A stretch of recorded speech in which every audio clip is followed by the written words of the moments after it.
focus here. What's going on? Put my tea down. So today I want to talk about something pretty straightforward, and it's just having presence of mind. And by that I mean, where are you at and who are you with, and are you giving them the full attention they deserve?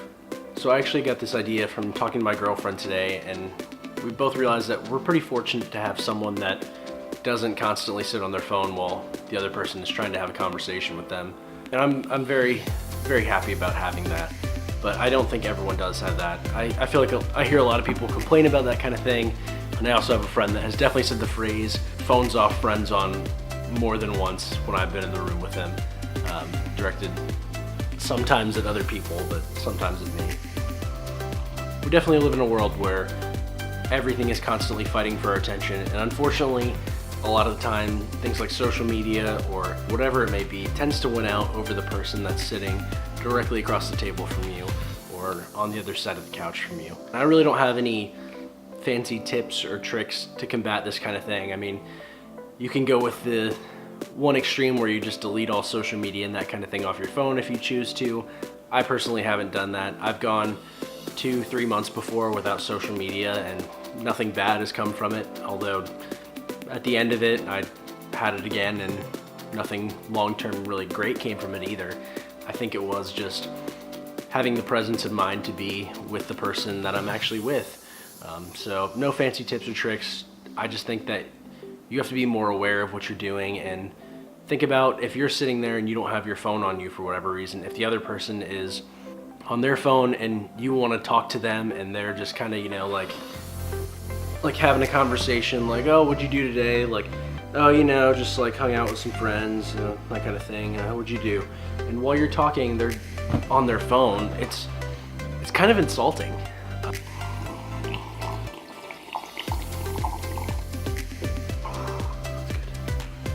I really think it just boils down to being empathetic and having empathy for other people and putting yourself in their shoes. Yes, the world is trending more towards constantly being connected, and there's nothing wrong with that. I just think that you have to find a good balance. And just as much with other people, I think that you have to have time away from your phone for yourself, which is why I try to stay off my phone or away from screens for like the last 30 minutes to an hour before I go to bed. And I'm definitely not perfect with that. I struggle more often than not. But I think it's important to have that time where you're not connected with everyone else and you can be alone with your thoughts or with the people that you live with, or a good book or something like that. And I think it really does help with kind of unwinding at the end of the day and preparing your mind for the night, or maybe what is going to happen the next morning, doing some journaling, that kind of thing. I mean, I've tried all of them, from just laying in bed staring at the ceiling to journaling for a little while, or writing out my to-do list for the next day, or just reading a good book.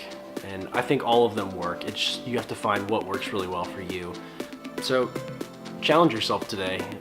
If you're having lunch with someone or with a group of friends and you want to pick up your phone and start scrolling through Instagram, then just leave it and try to stay involved in the conversation. And if you notice that someone is doing it to you where they're just sitting there scrolling on their phone or texting while you're having a conversation with them, then just politely ask them to put it down for a minute. I don't think they would really be that offended. I think most people have gotten so used to it that they just don't notice anymore. Honestly, they might just apologize and be more engaged in the conversation after that. I think it's just become a habit anytime that you have a space of time to fill, to just pick up your phone and start scrolling or doing something to fill that gap, and instead of just being bored. I think there's nothing wrong at all with just being bored for a couple minutes.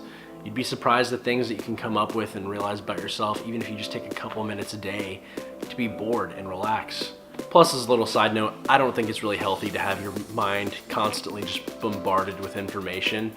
I think that's a little bit ridiculous, and I'm definitely guilty of it, and I just realized that I feel a lot better when I take a break from that kind of thing. So give it a try. Let me know how it goes. I'd be very interested to know, and if it affects you, if you do it for 2-3 days or a week or something like that. Other than that, it is day 19 and I'm in the home stretch. Feeling pretty good about it. So only less than 2 weeks to go. So thanks everyone who has been with me since the beginning of this 31-day challenge, and everyone who's joined along the way, thank you so much for sticking around to see these. And if it's your first time watching one of my videos, then hello, how are you? It's nice to see you, or for you to see me. Hopefully you stick around for a couple more. Anyways, guys, thank you to each and every one of you, and I will see you tomorrow. Peace.